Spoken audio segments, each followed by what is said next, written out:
Hello dear students, good evening. VK education के इसको online platform पर आप सभी का स्वागत है। कैसे हो आप सभी? उम्मीद करता हूँ कि आप सभी अच्छे हों, आपकी स्टडी अच्छे से चल रही हो। डियर स्टूडेंट्स, आज हम बात करेंगे अपनी पढ़ाई से रिलेटेड, लेकिन उससे पहले कुछ बातें और कर लेते हैं। जैसा कि आपको बोर्ड पर दिख रहा है कि आज 18 जून है, 18 जून है आज।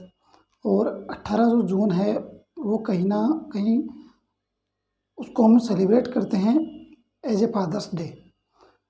और 18 जून को हम फादर्स डे के रूप में ऑर्गेनाइज करते हैं, फादर्स डे के रूप में उसको मनाते हैं।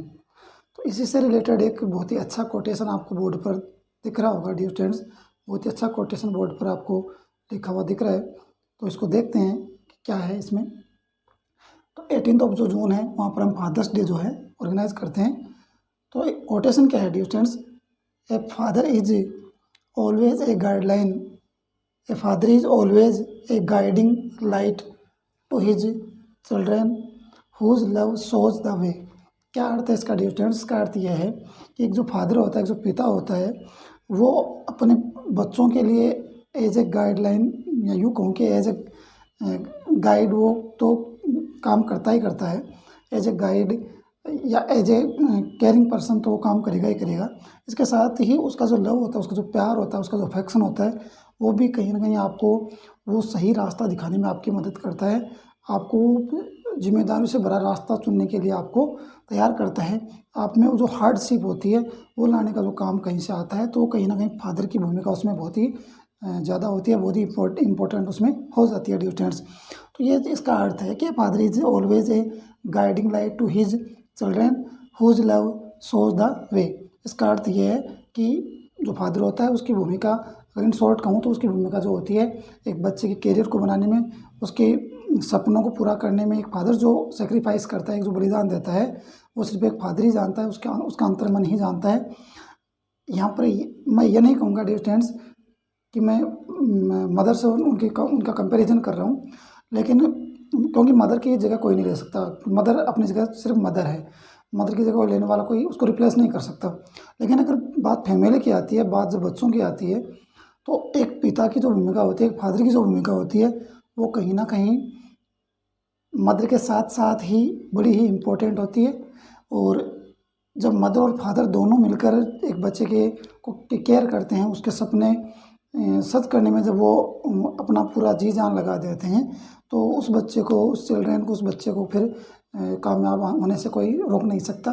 तो इसी संदर्भ में आज हम जो है 18 जून है वो फादर्स डे ऑर्गेनाइज करते हैं। तो आप सभी को हैप्पी फादर्स डे, सभी स्टूडेंट्स को happy father's day to all. सभी स्टूडेंट्स को, सभी को हमारी वीके एजुकेशन टीम की तरफ से, वीके एजुकेशन आप सभी को happy father's day, wish you all the best. और ये वीके एजुकेशन के द्वारा आपको जो है विशिंग सेंड की जा रही है डियर स्टूडेंट्स। तो ये आपके लिए था, फादर्स डे स्पेशल था। तो आई होप कि ये चीज़ आपको पसंद आई होगी। अब हम बात करने वाले हैं, अपनी क्लास की तरफ चलते हैं, और अपनी क्लास जहाँ हमने कल छोड़ी थी वहीं से हम इसको आज स्टार्ट करने वाले हैं डियर स्टूडेंट्स। तो स्टार्ट करते हैं।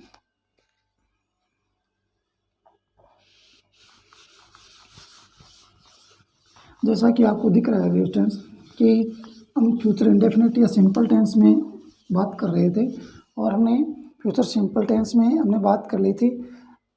फ्यूचर जो इंडेफिनिट या सिंपल टेंस है उसमें हमने बात की थी फॉर्मूले की, और फॉर्मूले में सब्जेक्ट, उसके बाद में हेल्पिंग, और अब जो विल और सेल हम यूज़ करते हैं, सब्जेक्ट का डिवाइडेशन आई और वी अलग कैटेगरी में होता है, और बाकी जो सब्जेक्ट बच जाते हैं उनका अलग कैटेगरी होती है, वहाँ पर हम विल का यूज़ करते हैं, और आई और वी के साथ हम सेल का यूज़ करते हैं डियर स्टूडेंट्स।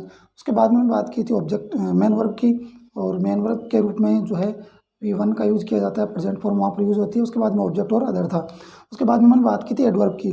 तो एडवर्ब की अगर बात करें तो हमने सबसे पहले टुमारो की बात की थी, उसके बाद में नेक्स्ट प्लस टाइम था, उसके बाद में अपकमिंग था, फॉलोइंग, उसके बाद में आपका नेवर, टुडे था, और उसके बाद में दिस के साथ में आपका टाइम भी जुड़ सकता है, दिस टाइम, जैसे this evening, this morning, this night, इस प्रकार से भी वो आपका एज ए एडवर्ब यूज हो सकता है।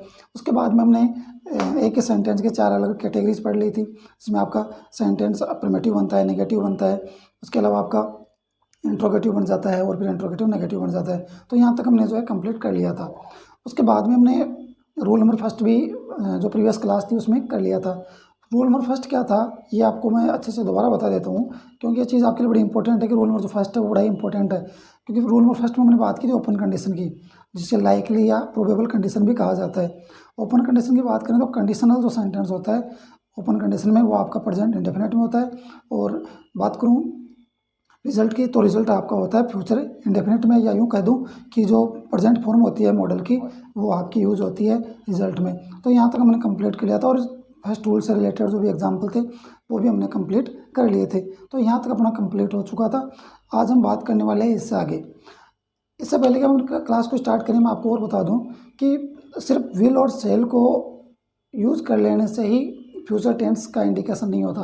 फ्यूचर टेंस का इंडिकेशन हमें कहाँ कहाँ से मिल सकता है, सिर्फ विल और सेल का यूज़ करने से ही नहीं मिल सकता। और भी बहुत सारे ऐसे वाक्य हैं, ऐसे बहुत सारे ऐसे हमारे पास फैक्ट हैं, ऐसे बहुत सारे हमारे पास रूल्स हैं जो हमें बताते हैं कि सिर्फ विल और सेल के अलावा और भी ऐसे रूल हैं जो हमें नियम हैं जो हमें बताएंगे कि हम इन नियमों के द्वारा या फॉर्म ऑफ द वर्ब का हम यूज़ करके फ्यूचर टेंस या फ्यूचर में होने वाली एक्टिविटी को हमें आइडेंटिफाई कर सकते हैं। तो आज जिक्र करने वाले हैं उन्हीं रूल्स की, उन्हीं नियमों के डिफरेंस। तो आज जिन नियमों की हम बात करेंगे उनमें सबसे पहले अगर मैं बात करूं तो रूल नंबर जो 2 है अपना, रूल नंबर 2, और रूल नंबर 2 की अगर मैं बात करूं तो इसको हमने पहले पढ़ लिया है डिस्टेंस, और कहाँ पढ़ा है इसके मैं आपको जिक्र करूँगा। जब हमने प्रेजेंट कंटिन्यूस टेंस पढ़ा था तो वहाँ पर हमने जिक्र किया था प्रेजेंट कंटिन्यूस में किसका जिक्र किया था वो देखिए डिस्टेंस। रूल नंबर 2 क्या कहता है, रूल नंबर 2 की बात करें तो बी फॉर्म होगी, उसके बाद में क्या होगा गोइंग होगा, और उसके बाद में होगी इन्फिनिटिव। क्या होगी इन्फिनिटिव वर्ब होगी। इन्फिनिटिव वर्ब क्या होती है डिस्टेंस, इन्फिनिटिव वर्ब होती है आपकी 2 + V1, 2 + V1। तो ये आपकी क्या होती है इन्फिनिटिव वर्ब होती है। 2 के साथ में अगर फर्स्ट फॉर्म यूज़ हो जाती है तो आपकी क्या होती है इन्फिनिटिव होती है। और बी फॉर्म की बात करूँ तो बी फॉर्म के साथ में क्या हो सकता है, बी फॉर्म की बात करूँ तो यहाँ पर बी की प्रेजेंट फॉर्म यूज़ हो जाएगी। जैसे मैं बात करूँ इज, एम या आर, बी की प्रेजेंट फॉर्म यूज़ होगी इज, एम या आर। उसके बाद में गोइंग का प्रयोग होगा, गो में आईएनजी लग जाएगा, और उसके बाद में आपकी इन्फिनिटिव वर्ब होगी। और इन्फिनिटिव वर्ब क्या होगी, इन्फिनिटिव वर्ब होती क्या है, इन्फिनिटिव आपकी वर्ब होती है वो होती है आपकी 2 + V1, या प्रेजेंट फॉर्म आपकी क्या होती है आपकी इन्फिनिटिव वर्ब होती है स्टूडेंट्स। तो रूल नंबर 2 क्या कहता है, रूल नंबर 2 में हम बात करेंगे बी फॉर्म की जो जिसमें आपकी प्रेजेंट फॉर्म होती है इज, एम या आर। उसके बाद में बी फॉर्म के बाद में गोइंग आएगा, और गोइंग के बाद में इन्फिनिटिव वर्ब आएगी, यानी 2 + V1 आ जाएगा, प्रेजेंट फॉर्म आ जाएगी। इस प्रकार का अगर फॉर्मूला कहीं बनता है तो वो क्या होता है आपका, वो आपका पास्ट फ्यूचर को इंडिकेट करने वाला एक सेंटेंस होता है, फ्यूचर को इंडिकेट करने वाली आपकी वो वर्ब होती है। और इसका जिक्र हमने प्रेजेंट कंटिन्यूस में कर लिया है। तो किस प्रकार से सेंटेंस में बनते हैं, ध्यान रखिए डियर्स, इस प्रकार से अगर सेंटेंस आते हैं तो वहाँ पर आपको ये ध्यान रखना होगा कि वहाँ पर आपको फ्यूचर की एडवर्ब भी मिलेगी। हो सकता है कि मिले या ना मिले, लेकिन संभावना है कि आपको वहाँ पर मिल सकती है। तो इस चीज़ का आप ध्यान रखें। तो सबसे पहले अगर बात करें तो एग्जाम्पल की, तो एग्जाम्पल किस प्रकार से इसमें हो सकते हैं। तो एग्जाम्पल की बात करें तो I am going to read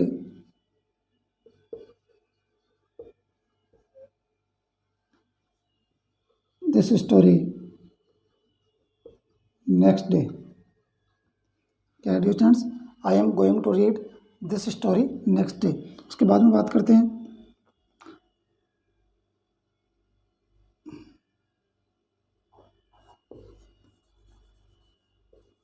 खुशी is going to buy a new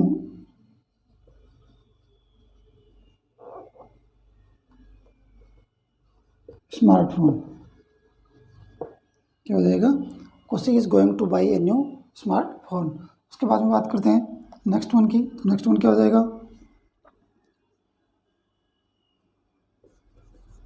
mister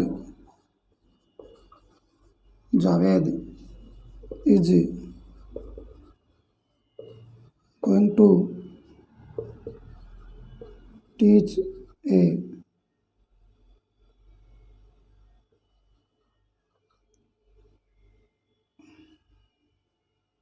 going to teach an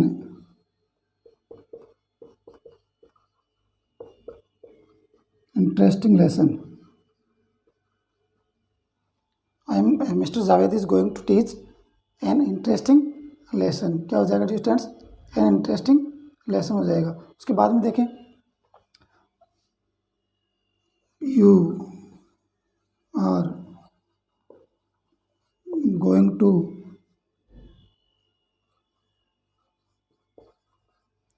reopen your business. देखिए डियर स्टूडेंट्स, हम रूल नंबर 2 की बात कर रहे हैं और रूल नंबर 2 क्या कहता है डियर स्टूडेंट्स? रूल नंबर 2 ये कहता है, रूल नंबर 2 ये कह रहा है डियर स्टूडेंट्स कि बी फॉर्म और बी फॉर्म के बाद में गोइंग आ जाएगा और गोइंग के बाद में अगर इन्फिनेटिव वर्ब आती है यानी 2+V1 आता है तो वो आपका फ्यूचर को इंडिकेट करने वाला सेंटेंस होता है. तो यहाँ पर देखें सबसे पहले एग्जाम्पल की, तो I am going to read this story next day.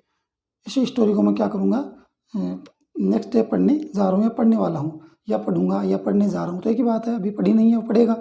खुशी is going to buy a new smartphone. खुशी एक नया मोबाइल फ़ोन या नया न्यू स्मार्टफोन खरीदने जा रही है. अभी उसने खरीदा नहीं है, वो खरीदने जा रही है तो खरीदेगी भी. उसके बाद में mister Javed is going to teach an interesting lesson. Mister Javed एक न्यू इंटरेस्टिंग लेसन चैप्टर आपको पढ़ाने जा रहे हैं. अभी पढ़ाया नहीं है, अभी पढ़ाने वाले हैं. You are going to reopen your business. तुम अपने बिजनेस को रीओपन करने जा रहे हो, यानी अभी आपने रीओपन किया नहीं है, आप रीओपन उसको करोगे. तो आप समझ सकते हो डियर स्टूडेंट्स कि अगर यहाँ पर फॉर्म के बाद की बात करें तो ये रही आपकी बी फॉर्म. ये क्या आपकी इज एम या आर, ये क्या है बी फॉर्म है. उसके बाद में ये आपकी गोइंग है, जैसा कि आपको ऊपर जो है नियम रूल में दे रखा है कि बी फॉर्म है, ये आपकी गोइंग आ गई. उसके बाद में बात करते हैं 2+ फर्स्ट फॉर्म. ये रही आपकी, ये आपकी इन्फिनेटिव हो गई. ये क्या हो गई, ये आपकी इन्फिनेटिव वर्ब हो गई. ये आपकी इन्फिनेटिव हो गई. तो बी फॉर्म के सब्जेक्ट के अकॉर्डिंग बी फॉर्म आ गई. बी फॉर्म के बाद में आपका गोइंग हो गया और गोइंग के बाद में आपकी इन्फिनेटिव वर्ब हो गई. और ये सभी के सभी इंडिकेट करते हैं किसकी तरफ, ये सभी के सभी इंडिकेट करते हैं आपके फ्यूचर टाइम की तरफ या फ्यूचर की जो वर्ब होती है उस फ्यूचर को की वर्ब को आपको का इंडिकेशन देती है आपको. और बाकी चीज़ें डिपेंड्स करती है ऑप्शन पर डियर स्टूडेंट्स. आई होप की चीज़ आपको समझ में आ गई होगी. उसके बाद में हम बात करने वाले हैं रूल नंबर 3 की. और रूल नंबर 3 क्या है उसको जान लेते हैं.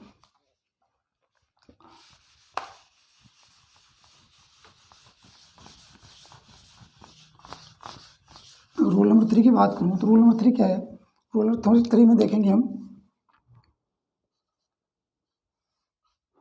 रूल नंबर 3 ये है कि यहाँ पर हमारे पास है बी फॉर्म. क्या है डियर स्टूडेंट्स, बी फॉर्म. उसके बाद में इन्फिनेटिव. क्या है, इन्फिनेटिव. ध्यान रखें यहाँ पर गोइंग नहीं है, यहाँ पर बी फॉर्म है और बी फॉर्म के बाद में क्या है, इन्फिनेटिव वर्ब है. सीधे क्या दे रखी है डियर स्टूडेंट्स, यहाँ पर बी फॉर्म प्रेजेंट फॉर्म में होगी. और प्रेजेंट फॉर्म में देखें तो इज एम या आर होगा. क्या होगा, इज एम या आर, इज एम या आर होगा. तो ये आप समझ सकते हैं. और उसके बाद में क्या है, इन्फिनेटिव वर्ब आने वाली है. क्या आने वाली है, इन्फिनेटिव वर्ब. अब इनको देखते हैं एग्जाम्पल के थ्रू. तो ये भी आप क्या करता है, बी फॉर्म और इन्फिनेटिव भी क्या करती है, आपको फ्यूचर को इंडिकेट करने वाली होती हैं. कैसे,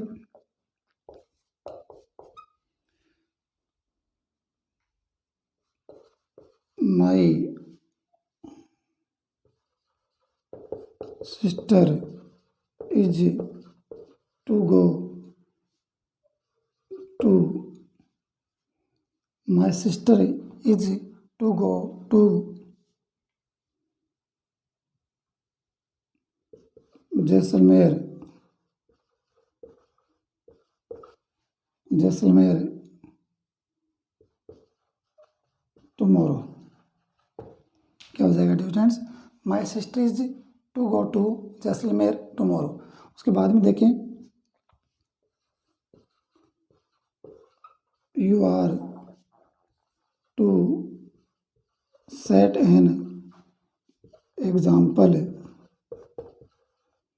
you are to set an example for your children. क्या हो जाएगा डियर फ्रेंड्स? बाद में देखिए डियर फ्रेंड्स, नेक्स्ट अपना जो एग्जाम्पल होने वाला है उसमें अगर मैं बात करूं तो नेक्स्ट हम जैसे हम बात करें, I am to reach at the bus stop, I am to reach at the bus stop on time. क्या हो जाएगा dear friends? I am to reach at bus stop on time हो जाएगा। उसके बाद में बात करें तो नेक्स्ट अगर अपना जो एग्जाम्पल होगा वो क्या होगा, तो नेक्स्ट अपना एग्जाम्पल होगा,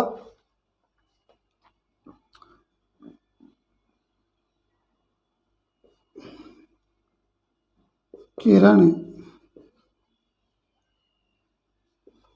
is to learn this chapter, Kiran is to learn this chapter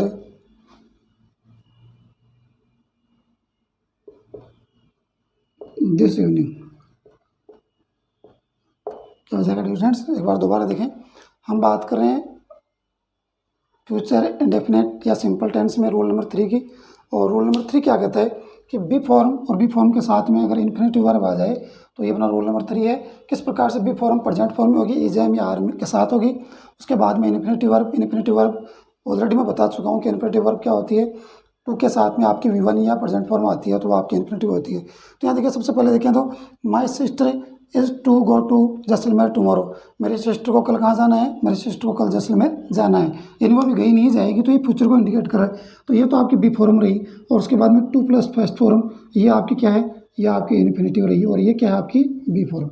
यहाँ पर नीचे देखिए आप, नेक्स्ट में क्या है, you are to set an example for your children.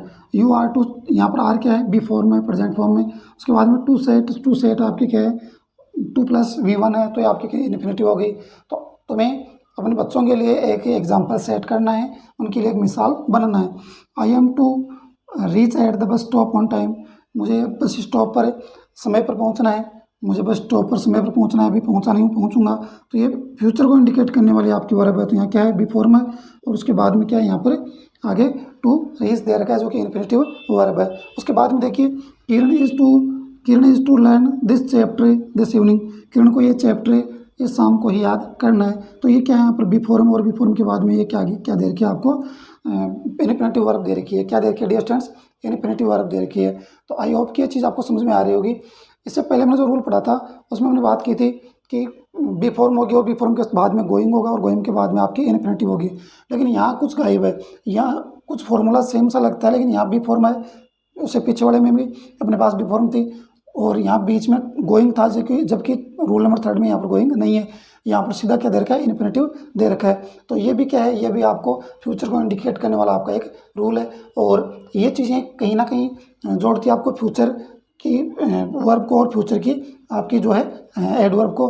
और उनसे रिलेटेड आपके एग्जाम में जो है स्कूल लेवल की अगर बात करूँ तो वहाँ पर बहुत सारे सेंटेंसेस या एग्जाम्पल पूछे जाते हैं डियर फ्रेंड्स। तो आई होप कि रूल नंबर 3 आपको कुछ समझ में आया होगा। इसके बाद में हम बात करने वाले हैं रूल नंबर 4 की। इसके बाद में अपना जो रूल नंबर 4 है उसकी मैं बात करूं तो रूल नंबर 4 अपना क्या होने वाला है उसको देखें।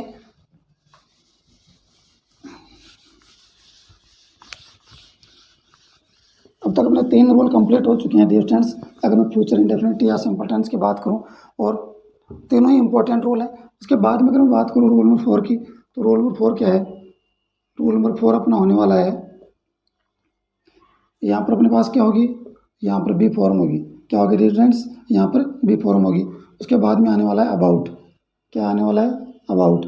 और अबाउट के बाद में आपकी आने वाली है इन्फिनेटिव। क्या आने वाली है, इन्फिनेटिव। दोबारा देखिए एक बार, यहाँ पर बी फॉर्म है। इसे पीछे जो अपने इससे प्रीवियस वाला जो रूल मैंने स्टडी किया है वहाँ पर अबाउट नहीं था, वहाँ पर बी के बाद में क्या था, सीधा इन्फिनेटिव वर्ब भी थी। तो यहाँ पर बीच में और क्या है, यहाँ पर अबाउट और यहाँ पर आ गया। तो बी फॉर्म होगी, प्रेजेंट फॉर्म में होगी, यानी इज एम या आर के साथ होगी। उसके बाद में अगर मैं बात करूँ तो यहाँ पर हमारे पास अबाउट है, और अबाउट के बाद में क्या दे रखा है, इन्फिनेटिव वर्ब दे रखी है। क्या दे रखी है, इन्फिनेटिव वर्ब। तो अगर इस प्रकार का अगर फॉर्मूला है और इस प्रकार के अगर स्ट्रक्चर आपके किसी सेंटेंस में बन रही है तो वो भी आपको जो है फ्यूचर टाइम को या फ्यूचर को इंडिकेट करती है। किसको इंडिकेट करती है स्टूडेंट्स, ये फ्यूचर को इंडिकेट करती है। तो देखें एग्जाम्पल को, और एग्जाम्पल अपना क्या हो सकता है,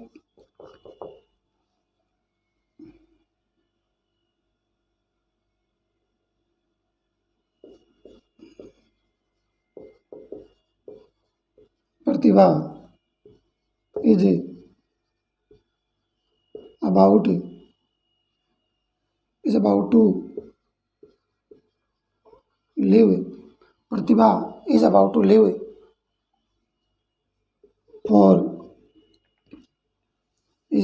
for Australia.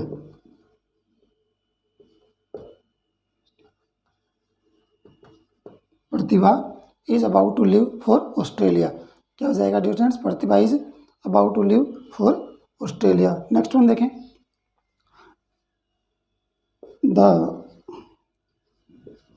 Old lady is about to die. The old lady is about to die. The older lady is about to die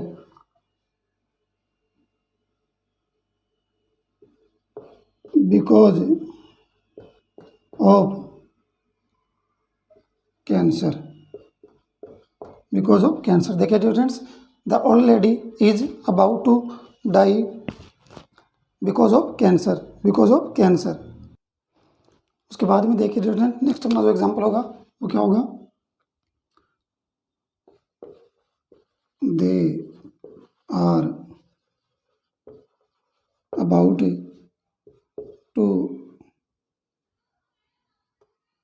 to restrict that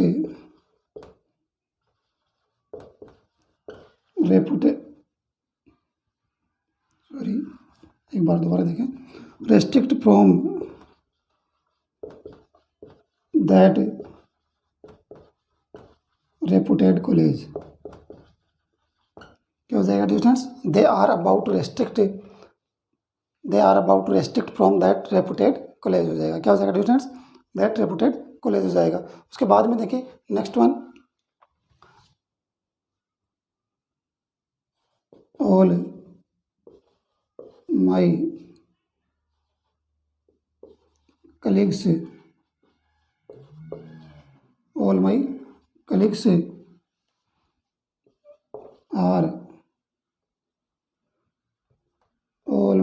are about to cancel the trip for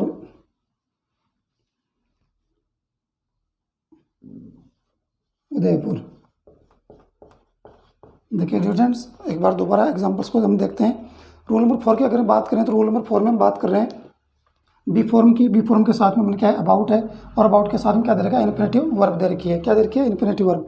तो यहाँ देखिए सबसे पहले जो example है, Pratibha is about to leave for Australia. Pratibha Australia जाने वाली है, वो जाएगी भी, गई नहीं है, अब ऑस्ट्रेलिया जाने ही वाली है। तो यहाँ पर क्या दे रखा है, बी फॉर्म दे रखी है। बी फॉर्म के बाद में अबाउट दे रखा है, यहाँ पर बी फॉर्म, यहाँ अबाउट, उसके बाद में टू प्लस फर्स्ट फॉर्म दे रखी है। तो आपका क्या हो गया, इन्फिनेटिव होगा। क्या हो गया डिस्टेंस, ये आपका अबाउट, और उसके बाद में टू प्लस फर्स्ट फॉर्म यानी V1 दे रखा है, तो इन्फिनेटिव हो गया। उसके बाद में बात करें, the old lady is about to die because of cancer. Old lady जो है कैंसर से मरने वाली है। तो यहाँ क्या दे रखा है, बी फॉर्म दे रखी है। अबाउट दे रखी है और उसके बाद में आपकी टू और V1 दे रखी है, यानी यहाँ पर आपको इन्फिनेटिव वर्ब दे रखी है। उसके बाद में बात करें, they are about to restrict from that reputed college, यानी उनको कॉलेज से बेदखल किया जाने वाला है, वो कॉलेज से बेदखल होने वाले हैं क्योंकि कॉलेज क्या रेपुटेड है। तो यहाँ पर क्या है, रेपुटेड कॉलेज से उनको क्या किया जाएगा, बेदखल किया जाएगा। तो यहाँ क्या है, बी फॉर्म में, प्रेजेंट फॉर्म में, यहाँ पर क्या है अबाउट और उसके बाद में टू प्लस फर्स्ट फॉर्म दे रखी है आपको, ये इन्फिनेटिव दे रखा है। क्या दे रखा है डियर फ्रेंड्स, इन्फिनेटिव दे रखा है। उसके बाद में देखें, all my clicks are about to cancel the trip for Udaipur, मेरे जो क्लिक्स हैं या यूँ कहूँ कि जो मेरे सहकर्मी हैं, मेरे साथ जो काम करने वाले हैं, वो क्या हैं, वो अपने टूर को कैंसिल करने वाले हैं। जो टूर कहाँ का था या जो ट्रिप थी वो कहाँ की थी, उदयपुर की थी, वो उसको कैंसिल करने वाले हैं। तो ये आपके एग्जाम्पल है। तो यहाँ पर आप उनको अच्छे से देख सकते हैं, समझ सकते हैं कि किस प्रकार से यहाँ पर आपको जो है फ्यूचर को इंडिकेट करने वाले कुछ एग्जाम्पल्स हैं आपके सामने, जो भले ही उनकी स्ट्रक्चर अलग अलग हो, भले ही उनका रूल अलग अलग बन रहा हो, लेकिन वो सभी के सभी जितने भी रूल आज की क्लास में हम ले रहे हैं, सभी के सभी आपको फ्यूचर को इंडिकेट करने वाले सेंटेंस बताए जा रहे हैं, आपके ये पूछे जा रहे हैं आपसे डियर स्टूडेंट्स। तो आई होप कि रूल आपको समझ में आया होगा। और यहाँ पर आपके जो सामने चारों एग्जाम्पल हैं, ये एग्जाम्पल भी जो है ऐसा नहीं है डियर स्टूडेंट्स, एग्जाम जो आपके स्कूल लेवल के एग्जाम्पल, उसमें कई बार इस प्रकार के सेंटेंस पूछे गए हैं। तो ये जरूरी नहीं कि पूछा नहीं जाएगा, पूछा भी जा सकता है। और कई बार तो आपका जो है कंपटीशन लेवल में भी ऐसे जो है आपके आंसर या सेंटेंसेस पूछ लिए जाते हैं। तो इन सब चीज़ों का हमें जो है नॉलेज होना, इनका थोड़ा बहुत ज्ञान होना बहुत ज़रूरी है। इसके बाद में हम बात करने वाले जो है नेक्स्ट अपना जो रूल है उसकी, और नेक्स्ट अपना जो रूल होने वाला है उसकी बात करेंगे, रूल नंबर 5 की। और रूल नंबर 5 क्या कहता है, रूल नंबर 5 ये कहता है कि जैसे नॉर्मली हम बात कर रहे थे कि इन्फिनेटिव वर्ब आएगी, तो इन्फिनेटिव वर्ब आपकी यहाँ भी आने वाली है डियर स्टूडेंट्स। रूल नंबर 5 की अगर बात करें तो इन्फिनेटिव वर्ब का जो है यूज़ हम यहाँ भी करने वाले हैं। रूल नंबर 5 की बात करें तो हमारे पास यहाँ क्या होने वाला है, यहाँ हमारे पास होने वाला है हैज़ या have, according to subject, according to subject has या हैव। और उसके बाद में अगर बात करूँ तो इन्फिनेटिव क्या आने वाली है, infinitive, infinitive verb has a according to subject. और ये अकॉर्डिंग टू सब्जेक्ट हमने प्रेजेंट परफेक्ट में अच्छे से पढ़ा है इसको डिटेल में, कि सिंगुलर सब्जेक्ट के साथ हम हैज यूज़ करते हैं और प्लूरल के साथ हम हैव। तो हेल्पिंग वर्ब के रूप में वहाँ यूज़ कर रहे थे, लेकिन यहाँ हेल्पिंग वर्ब की तरह यूज़ नहीं होगा। यहाँ पर आपके रूल के अकॉर्डिंग ये आपका जो है हैज हैव यूज़ किया जा रहा है। और उसके बाद में आपका इन्फिनेटिव, और इन्फिनेटिव आपकी जो है वो आपको बता ही रहा हूँ मैं बार बार। इन्फिनेटिव वर्ब क्या होती है आपकी, टू प्लस फर्स्ट फॉर्म होती है डियर स्टूडेंट्स, क्या होती है, टू प्लस फर्स्ट फॉर्म होती है। तो देखिए एग्जाम्पल ताकि आपको समझ में आए।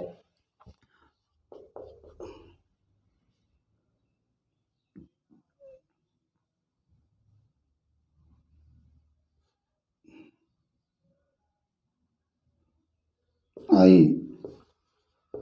have to join the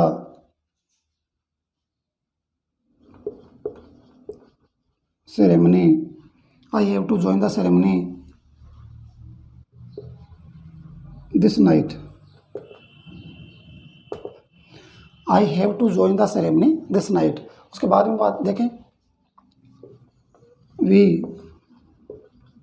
have to play, we have to play,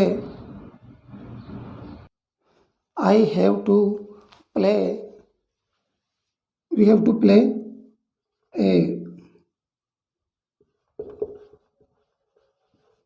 friendly match next week. We have to play a friendly match next week. उसके बाद में देखें आप, Martin has to refuse her for work. Martin has to refuse her for work. क्या हो जाएगा, Martin has to refuse for her for work. इसके बाद में देखें नेक्स्ट की बात करें तो अपना क्या हो जाएगा, you have to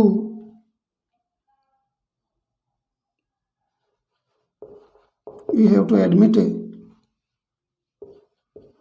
your fault. You have to admit your fault immediately. IMMEDIATELY। देखिए डियर फ्रेंड्स, एक बार दोबारा देखिए इनको। रूल नंबर 5 में अगर बात करें तो हैव की हम बात करें, और हैव के साथ में इन्फिनिटिव वर्ब आने वाली है। फर्स्ट जो इसका एग्जांपल वो है, I have to join the ceremony this night. आज रात को, या कहूँ कि आज की रात्रि है, उस समय मुझे रात को एक सेरेमनी जो है ज्वाइन करनी है, सेरेमनी मुझे जाना है। अभी गया नहीं, जाने वाला है, जाएगा तो जाना है। We have to play a friendly match next week. हमें नेक्स्ट वीक को क्या करना है, एक फ्रेंडली मैच खेलना है। खेले, अभी खेला नहीं उन्होंने, उनको खेलना है, तो खेला नहीं भी फ्यूचर को इंडिकेट कर रहा है। Martin has to refuse her for work. Martin उसे जो है उस काम के लिए मना करेगा, या उसे काम के लिए मना करने वाला है। यू हैव टू एडमिट, तुम्हें मान लेना चाहिए, स्वीकार कर लेना चाहिए। योर फॉल्ट, अपना दोष, अपनी कमी, या यूँ कहूँ कि अपनी गलती इमिडिएटली। तुम्हें अपनी गलती को तुरंत स्वीकार कर लेना चाहिए, या उसे एक्सेप्ट कर लेना चाहिए। तो ये हमारे पास जो है रूल नंबर 5 के अकॉर्डिंग जो है कुछ एग्जाम्पल हैं, आप देख सकते हैं इनको। देखिए जो है यहाँ पर, देखिए ये आपका रूल नंबर 5 है, लेकिन यहाँ आप देख सकते हैं कि यहाँ पर कहीं ना कहीं फ्यूचर को इंडिकेट करने वाले कुछ वर्ड हैं। तो ये आपके एग्जाम में हो भी सकते हैं और नहीं भी हो सकते, लेकिन आपको फॉर्मूला याद है तो आप बड़े आराम से देख सकते हैं। यहाँ पर क्या है जेव, यहाँ पर हैज दे रखा है, और उसके बाद में जो दे रखा है आपको वो इन्फिनिटिव वर्ब दे रखी है। क्या दे रखी है, इन्फिनिटिव वर्ब दे रखी है। उसके बाद में देखें सभी जो सेंटेंस है सभी में क्या दे रखा है, इन्फिनिटिव वर्ब का प्रयोग कर रखा है। किसका प्रयोग कर रखा है, इन्फिनिटिव वर्ब का। तो आई होप के रूल नंबर 5 जो है, बट मैं ये तो नहीं कहूँगा कि ईजी है, लेकिन देखा जाए तो काफ़ी समझने वाले ये चीज़ें हैं, इतनी हार्ड है नहीं, आप समझ सकते बड़े आराम से इन चीज़ों को, अगर आप ध्यान दें थोड़ा सा। इसके बाद में बात करने वाले हैं रूल नंबर 6 की, और रूल नंबर 6 क्या कहता है उसमें बात करेंगे।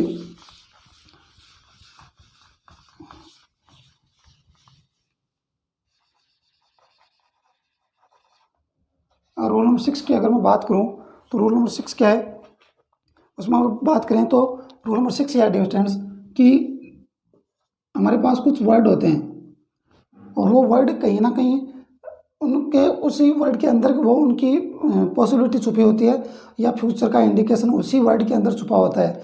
जैसे मैं बात करूं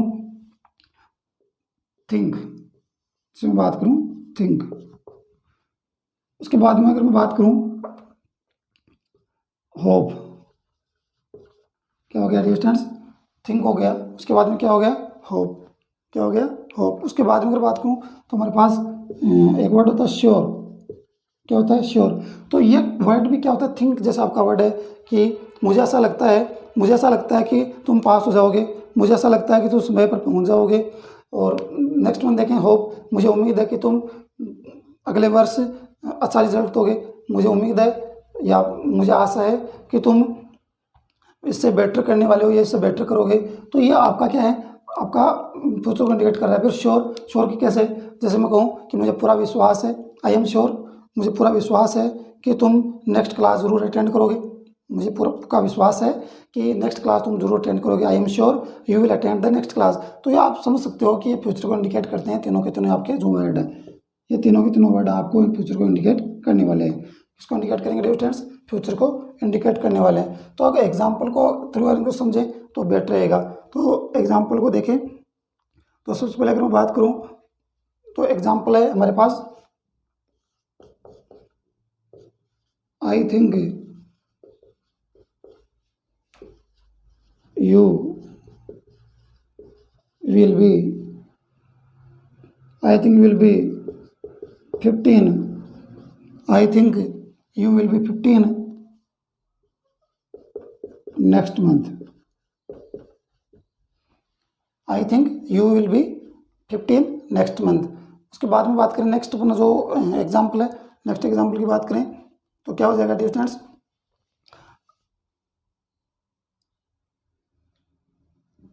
नेक्स्ट अपना एग्जाम्पल हो जाएगा I am sure, I am sure,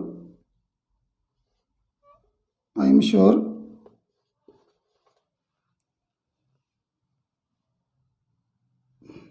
see I am sure she will, क्या। तो डियर स्टूडेंट्स, हम बात कर रहे हैं रूल नंबर 6 की, और रूल नंबर 6 में अगर मैं बात करूं तो हम बात करें थिंक, होप और श्योर। थिंक होता है सोचना, या यूँ कहूँ कि मुझे ऐसा लगता है। होप होता है उम्मीद या आशा, और श्योर होता है पूर्ण रूप से बोल सकते हैं निश्चित होना या विश्वास होना। तो मैं अगर एग्जाम्पल की बात करें तो एग्जाम्पल हमारे पास है, आई think you will be 15 next month. मुझे ऐसा लगता है कि तुम नेक्स्ट मंथ कितने 15 जो है 15 साल के हो जाओगे। आई एम श्योर, मुझे विश्वास है, she will celebrate her birthday, वो अपना बर्थडे सेलिब्रेट करेगी विद मी, मेरे साथ। तो आई एम श्योर मुझे विश्वास है। तो यहाँ पर कहीं ना कहीं आपको कुछ ऐसे वर्ड दिख रहे हैं जो आपको बता रहे हैं कि ये यहाँ पर मुझे ऐसा लगता है कि वो 15 साल का नेक्स्ट मंथ में हो जाएगा, या तुम हो जाओगे। यहाँ पर आई एम श्योर, मुझे पक्का विश्वास है कि वह अपना बर्थडे मेरे साथ सेलिब्रेट करेगी। तो विश्वास है, आगे दे रखा है फ्यूचर, आगे क्या दे रखा है डियर स्टूडेंट्स, आगे आपको फ्यूचर जो टेंस दे रखा है। उसके बाद में देखें वी होप, हमें उम्मीद है, वी विल या sell, we sell will know our result in June. हमें उम्मीद है कि मई में हम अपना रिजल्ट देख पाएंगे या जान पाएंगे। उसके बाद में I think, India will defeat England in this crucial hockey match. मुझे लगता है कि मैं ऐसा सोचता हूँ, या मुझे ऐसा लगता है कि इंडिया इस क्रूशियल या इम्पोर्टेंट हॉकी मैच में इंग्लैंड को हरा देगा। उसके बाद में जैक इज श्योर, जय को विश्वास है, he will get first rank in school, वह क्लास में या अपने स्कूल में क्या करेगा, फर्स्ट रैंक हासिल कर लेगा, उसे मिल जाएगा, उसे विश्वास है। निक्की होप्स, निक्की को उम्मीद है, ऑल ऑफ यू, तुम सभी, will be all right, Nikki को उम्मीद है कि तुम सभी ठीक होंगे या तुम सभी अच्छे से होंगे। तो ये कुछ एग्जाम्पल है रूल नंबर 6 के। और रूल नंबर 6 जो है बड़ा इंपॉर्टेंट है। थिंक, श्योर या होप जैसे वर्ड है जो कहीं ना कहीं फ्यूचर को इंडिकेट करते हैं, या आने वाली जो पॉसिबिलिटीज़ हैं उनको कहीं ना कहीं आने वाले रिजल्ट के लिए वो क्लेरिफाई करते हैं। तो यहाँ सभी के सभी सेंटेंस आप देख सकते हैं, और सभी के सभी सेंटेंस या सभी के सभी एग्जाम्पल कहीं ना कहीं फ्यूचर टेंस को या फॉर्म ऑफ द वर्ब वो जो है यहाँ पर विल या सेल के साथ वो यूज की गई है। तो सभी के सभी सेंटेंस और जितने अभी तक हमने जितने भी रूल किए हैं, जो अपने टोटल 6 रूल हो चुके हैं, वो सभी के सभी क्या है, फ्यूचर टेंस से रिलेटेड या फ्यूचर इंडेफिनिट या सिंपल टेंस से रिलेटेड हमने पढ़े हैं डियर स्टूडेंट्स। तो आई होप कि ये जो है आपका रूल नंबर 6 आपको समझ में आ गया होगा। तो अब तक हमने जो रूल पढ़े वो हमने एक बार उनको रिवाइज कर लेते हैं ताकि आपको और चीज़ें समझ में आ जाएं। सबसे पहले हमने बात की थी रूल नंबर फर्स्ट की, जहाँ पर हमने ओपन कंडीशन की बात की थी। और ओपन कंडीशन की अगर बात की तो वहाँ पर आपकी कंडीशन क्या थी, प्रेजेंट टेंस में थी, इंडेफिनिट में थी, और रिजल्ट आपका फ्यूचर टेंस में, या यूँ कहूँ कि फ्यूचर इंडेफिनिट में या present form of the model के साथ था। उसके बाद में हमने बात की थी रूल नंबर 2 की, और रूल नंबर 2 में अगर बात करूँ तो हमने बात की थी बी फॉर्म के साथ में गोइंग, और गोइंग के साथ में इन्फिनेटिव वर्ब की। उसके बाद में हमने बात की थी बी फॉर्म होगी प्रेजेंट में, उसके बाद में बी फॉर्म के साथ ही आपका इन्फिनेटिव वर्ब थी। उसके बाद में रूल नंबर 4 की अगर बात करें तो रूल नंबर 4 था बी फॉर्म के साथ में आपका अबाउट होगा, और अबाउट के साथ में आपकी इन्फिनेटिव वर्ब थी। तो ये हमने कुछ रूल्स पढ़े थे। उसके बाद में रूल नंबर 5 की अगर बात करें तो हमने हैजव के साथ में इन्फिनेटिव वर्ब को पढ़ा है। हैजव के साथ मैंने इन्फिनेटिव वर्ब वहाँ पर यूज की गई थी, जो हमने एग्जाम्पल के थ्रू उनको जान लिया था। और रूल नंबर 6 जो था वो आपके सामने ऑन बोर्ड है। तो ये आप देख सकते हैं कि इसमें थिंक, होप और श्योर जैसे वर्ड यूज किए गए हैं, और जिसके थ्रू हम फ्यूचर टेंस को अच्छे से क्लैरिफाई कर सकते हैं, इसको अच्छे से समझ सकते हैं डिटेल में। तो आई होप कि ये रूल आपको समझ में आ गया अगर डिस्टेंस। तो ये कुल अपने पास 6 रूल हैं जो हमें फ्यूचर टेंस से रिलेटेड हमने अभी तक पढ़े हैं। और जैसा कि हम हमेशा अपनी क्लास के एंड में कुछ वोकेब करते हैं, तो आज हमेशा की तरह आज भी अपने वोकेब को हम शुरू करने वाले हैं स्टूडेंट्स। तो आज अपनी जो वोकेब होने वाली है उस वोकेब की हम शुरुआत करते हैं।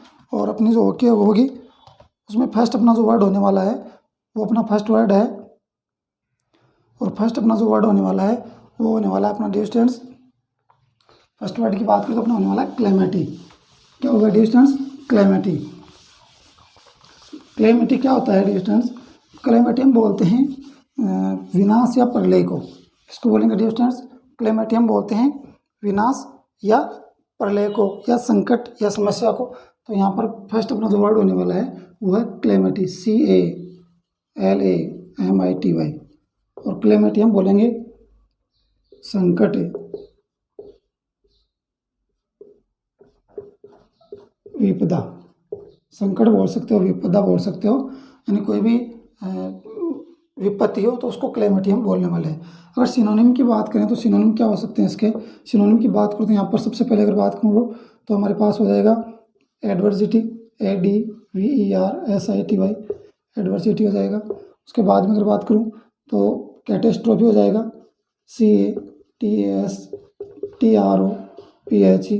क्या हो जाएगा डिस्टेंस?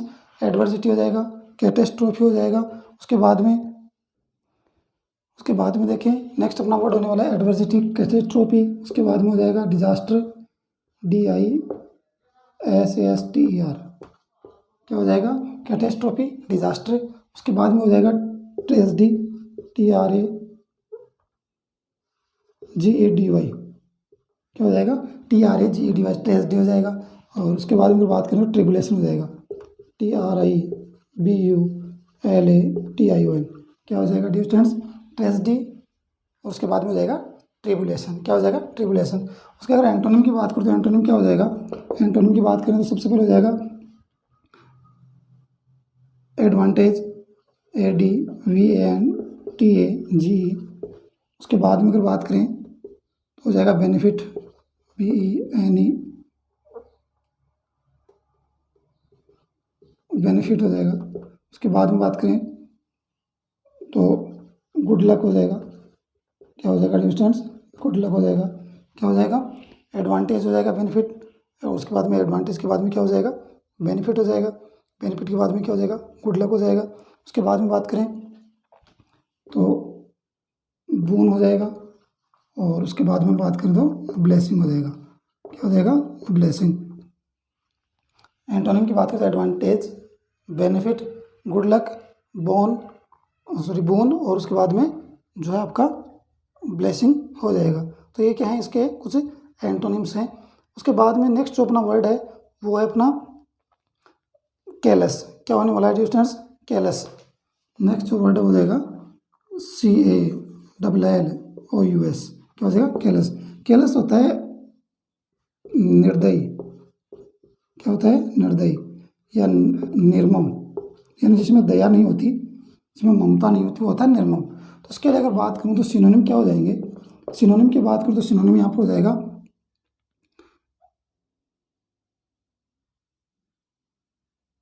Cruel, CRUEL।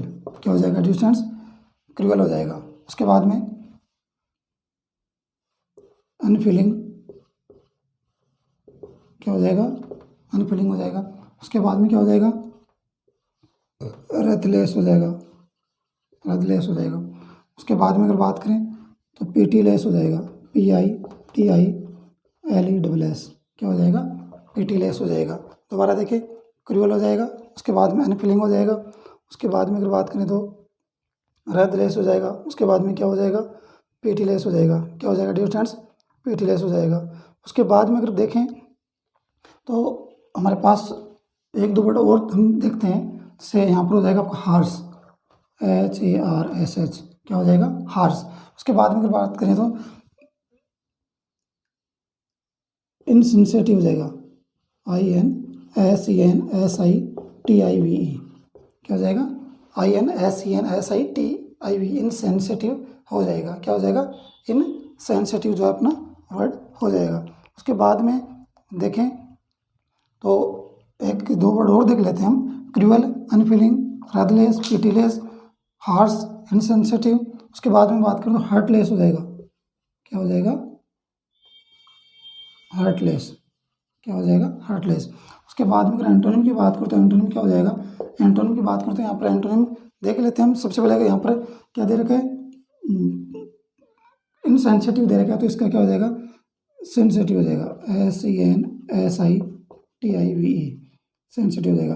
फिर क्रूअल दे रखा है तो यहाँ पर हम काइंड कर सकते हैं। क्या कर सकते हैं स्टूडेंट्स? यहाँ पर हम काइंड कर सकते हैं। यहाँ पर हम काइंड कर सकते हैं। क्या हो जाएगा? सेंसिटिव हो जाएगा। उसके बाद में क्या हो जाएगा? काइंड हो जाएगा। उसके बाद में अगर बात करें तो क्या हो सकता है? जेंटल हो सकता है, क्या हो सकता है, जेंटल। इसके अलावा ह्यूमेन हो सकता है, क्या हो सकता है, ह्यूमेन हो सकता है। उसके बाद में कंसनट्रेट हो सकता है, कंपेंसेंट हो सकता है, CONSIDERATE, क्या हो जाएगा, CONSIDERATE, कंसिडरेट हो जाएगा। उसके बाद में कंपेंसेंट हो जाएगा, COMPASSIONATE, क्या हो जाएगा डियर स्टूडेंट्स, COMPASSIONATE, कंपेंसेट हो जाएगा। तो एक बार दोबारा देखिए इन वर्ड्स को। सबसे पहले हम जो वर्ड की बात करें, फर्स्ट अपना जो आज का वर्ड है वो है क्लेमेटी। क्लेमेटी थे संकट या विपदा या समस्या, या यूँ बोल सकते हैं कि विपत्ति। तो यहाँ पर इसके लिए सबसे पहले अगर तो सिनोनिम है तो वो आता है एडवर्सिटी, उसके बाद में कैटेस्ट्रॉफी, उसके बाद में डिजास्टर, ट्रेजेडी, और उसके बाद में ट्राइबुलेशन। एंटोनिम की बात करें तो एडवांटेज, उसके बाद में क्या हो जाएगा, बेनिफिट, उसके बाद में क्या हो जाएगा, उसके बाद में गुड लक हो जाएगा, बून हो जाएगा, और ब्लेसिंग हो जाएगा। और उसके बाद में नेक्स्ट जो अपना वर्ड है केयरलेस। केयरलेस होता है निर्दय या निर्मम, क्या होता है, निर्दय या निर्मम। और उसके सिनोनिम की बात करें तो क्रूअल हो जाएगा, उसके बाद में अनफीलिंग हो जाएगा, रदलेस हो जाएगा, पीटीलेस हो जाएगा, उसके बाद में हार्श, इनसेंसिटिव और हार्टलेस हो जाएगा, क्या हो जाएगा, हार्टलेस। उसके बाद में एंटोनिम की बात करूँ तो यहाँ पर एंटोनिम अपोजिट क्या हो जाएंगे, सेंसिटिव का क्या हो जाएगा, इनसेंसिटिव का सेंसिटिव हो जाएगा, क्रूअल का काइंड हो जाएगा, जेंटल हो जाएगा, ह्यूमन हो जाएगा, कंसनट्रेट हो जाएगा, और कॉम्पेंसेट हो जाएगा डियर स्टूडेंट्स। तो आज के लिए हमारे ये कुछ दो वोकैब के दो वर्ड थे। आई होप के दोनों आपको पसंद आए होंगे, आपको अच्छे मिले होंगे और आपको समझ में आए होंगे। और आज की हमारी क्लास, और आई होप की क्लास आपको समझ में आ गई होगी डियर स्टूडेंट्स। आज के जितने भी अपने रूल थे, या कल जो हमने, या प्रीवियस जो अपनी क्लास हुई थी, प्रीवियस जो अपनी क्लास थी, उस क्लास में जो भी हमने रूल पढ़े थे, आज की क्लास में जो हमने रूल पढ़े हैं वो सभी के सभी जो रूल हैं बड़े इंपॉर्टेंट रूल हैं। एंड आई होप कि वो सारे के सारे रूल आपको समझ में आ गए होंगे। एग्जाम्पल के थ्रू उनको हमने किया है तो और भी ज़्यादा आपको समझ में आ जाएंगे। और हो सकता है कि आपको कोई समस्या हो तो आपको क्लास को रिवाइज करें, दोबारा क्लास को देखें। मुझे विश्वास है कि आपको सारी चीज़ें समझ में आ जाएंगी। फिर भी समस्या हो तो आपको कमेंट बॉक्स में डालकर हमें बताएं, हम आपकी समस्या का समाधान ज़रूर करेंगे। एंड आज के लिए इतना ही डियर स्टूडेंट्स। और क्योंकि अपनी क्लास का ये जो है अपनी क्लास पूरी हो चुकी है डियर स्टूडेंट्स, तो एक बार मैं सभी को याद दिला दूं कि आज 18 जून है और 18 जून को हम फादर्स डे मनाते हैं। तो एक बार फिर से सभी स्टूडेंट्स को, या सभी जो भी अपने स्टूडेंट्स हैं उन सभी को एक बार से फिर से wish you all the best and happy father's day to all the students. आप सभी स्टूडेंट्स पर आपके फादर्स की, आपके पिता की यूं ही कृपा, उनका प्यार नहीं बना रहे। और मैं तमाम उन पिताओं को, दुनिया भर के उन तमाम पिताओं को मैं नमन करता हूँ जो अपने बच्चों के लिए अपने खुद की भावनाओं को, अपने खुद की इच्छाओं को, खुद के सपनों को मारकर वो अपने बच्चों की इच्छाओं को पूरा करने के लिए अपना सब कुछ सेक्रीफाइस करते हैं, और अपने सपनों को अपने बच्चों के माध्यम से वो पूरा करने की जो है उनकी भावना होती है। इस प्रकार का जो प्यार होता है, इस तरह का जो स्नेह होता है, इस तरह की जो भावनाएं होती हैं वो केवल माँ बाप के जरिए ही हमें मिल सकती हैं, और किसी से इस प्रकार की भावनाएं हमें देखने को नहीं मिलती। तो आई होप कि ये चीज़ें आपको आज की क्लास में क्लास पसंद आई होगी, और क्लास के साथ साथ जो भी आपको एक नया मैसेज दिया गया है फादर्स डे पर, वो भी आपको जो है पसंद आया होगा। तो इसी के साथ कि नेक्स्ट क्लास हम जल्द लेकर हाजिर होंगे। तब तक के लिए अब हमें इजाज़त दीजिए। नमस्कार एंड गुड नाइट।